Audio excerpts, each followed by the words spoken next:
बात का सूचक है, इस बात को इशारा करता है कि आप सब लोगों ने वर्तमान व्यवस्था को उखाड़ के फेंकने का और विशुद्ध भारतीय जनता पार्टी के कमल के निशान का आह्वान करने का आपने संकल्प ले लिया और इसीलिए ये जो आप सोच रहे हैं इसको साकार करने का काम भारतीय जनता पार्टी ने भी संकल्प के रूप में लिया। और हम क्यों न लें, अगर हमारे पास भारत के यशस्वी प्रधानमंत्री नरेंद्र मोदी जी एक नेतृत्व की क्षमता रखने वाले, दुनिया में जिन्होंने अपने आप को स्थापित किया है, ऐसे हमारे नेता हो जिन्होंने विपरीत परिस्थिति में भी देश को आगे बढ़ाने में कोई कसर नहीं छोड़ी हो और उनकी इच्छा बिहार को फिर से आगे बढ़ाने की हो, ऐसे में बिहार की जनता पीछे कैसे रह सकती है? वो अभी आगे बढ़ करके उस काम को पूरा करेगी, ये मेरा विश्वास है। और जब मैं ये कहता हूं तो मैं ये भी आपसे कहना चाहता हूं कि आज हमारा सौभाग्य है कि जब दुनिया विभिन्न संकटों से गुजर रही है, फिर चाहे वो कोरोना की मार हो, फिर चाहे वो यूक्रेन का युद्ध हो, फिर चाहे वो सप्लाई चेन की मुसीबत हो, फिर चाहे वो महंगाई का विषय हो, जब सारी दुनिया जूझ रही है तो मैं बड़े गौरव के साथ और फख्र के साथ ये कह सकता हूं कि इन विपरीत परिस्थिति में भी भारत को आगे बढ़ाने का काम किया है तो भारत के यशस्वी प्रधानमंत्री नरेंद्र मोदी जी ने किया।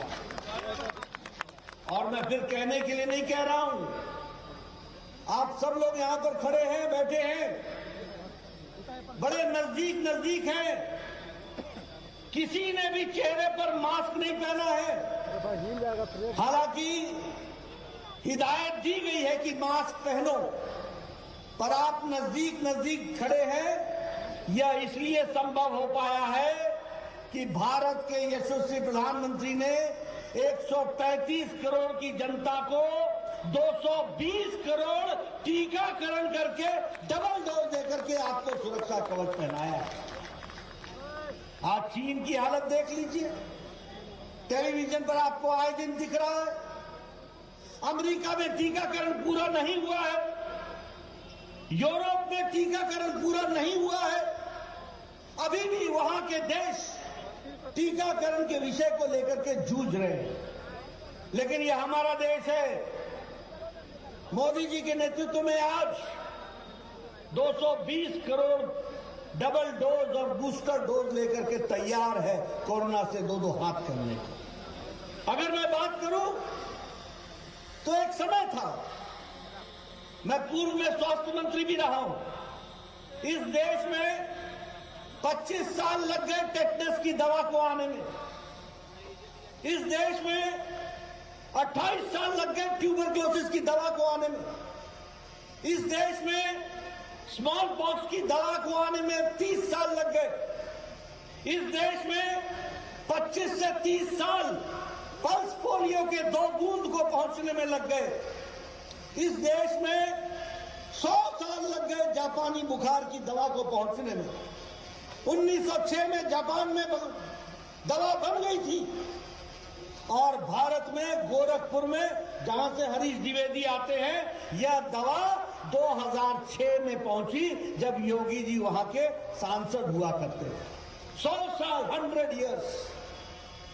लेकिन 2020 के जनवरी में कोरोना आया, 2020 के अप्रैल में मोदी जी ने टास्क फोर्स बैठाया और भारत सरकार की तरफ से साइंटिस्टों को प्रोत्साहित किया गया, कंपनियों को प्रोत्साहित किया गया और 9 महीने के अंदर एक नहीं 2 वैक्सीन बना करके भारत खड़ा हो गया। ये बात भी हमको याद रखनी चाहिए।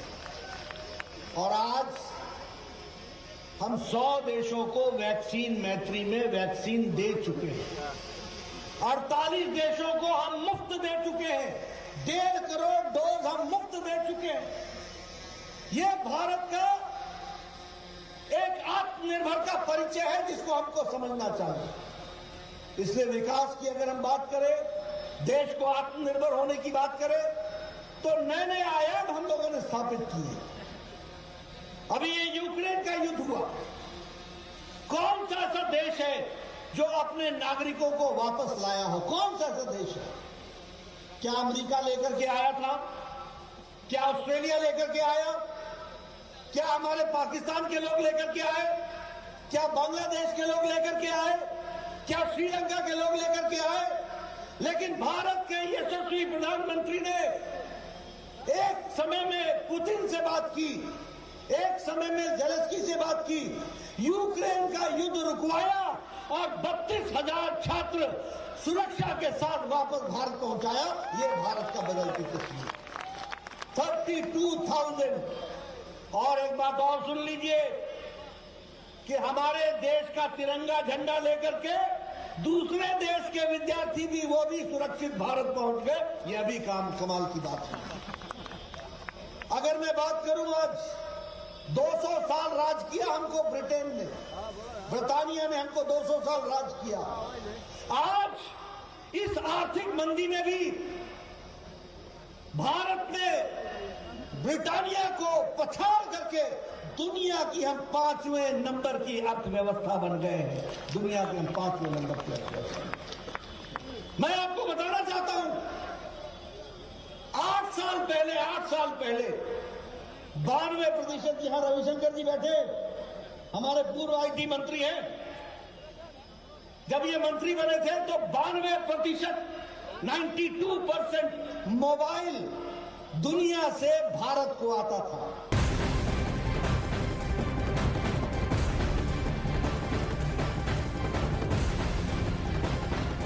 दुनिया को दे रहा है। मैं ठीक बोल रहा हूं रविशंकर जी? 97% दुनिया को मोबाइल दे रहा है। सारी मैन्युफैक्चरिंग यहां हो रही है। स्टील में हम, इस्पात में हम दूसरे नंबर के मैन्युफैक्चरर हो गए, दूसरे नंबर के। अगर हम बात करें केमिकल्स में, तो हमारा एक्सपोर्ट 6 गुना बढ़ गया। इलेक्ट्रॉनिक्स में हमारा एक्सपोर्ट, हमारा निर्यात 7 गुना बढ़ गया।